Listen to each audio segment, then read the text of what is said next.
We start out in Waverly, where Sidney's boys and girls basketball team make a trip to the Wolverines den for a Class B double matchup. The Waverly debuting the brand new basketball facilities that are on par with some college athletic complexes. The Wolverines would get going first. Hogan Shaw drains a deep shot, and he wasn't done yet. Number 4 in the corner, continuing his early magic from beyond the arc. Sidney hoping to get something going as Deion Taylor soars in for the nice up and under layup. The Sabres' Connor Van Der Summen showing off the skills with a tough turnaround fadeaway jumper. The Wolverines are able to hold off the Sabres to break in the new facilities and win 57-53.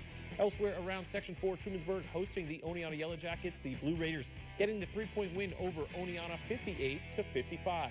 And staying in Waverly, where the girls varsity team was one of the first to play in the new gym, the undefeated Wolverines hosting Sidney. Picking up from the start, Nyla Miley in the corner shoots and nails the three. Sabres up 7-3. But it doesn't take long for the Wolverines to get going around the perimeter to the top of the key. Riley Judson left all alone, dangerous. Knocks down her first triple of the day. Maya Paul misses her first shot here, but she grabs the rebound, finishes for the easy bucket. Judson, again this time, from way downtown, shoots nothing but nylon.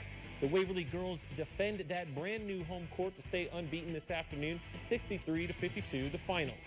Binghamton took a long trip to Albany, and the Patriots did not have it go their way as they lost 65-38. And Athens gets the win over North Penn Liberty. Abby Wheeler led with 20 points, 3 rebounds, and 4 steals. McKenna Jarvis right behind with 16 points and 9 rebounds. Wildcats played Mansfield on Wednesday.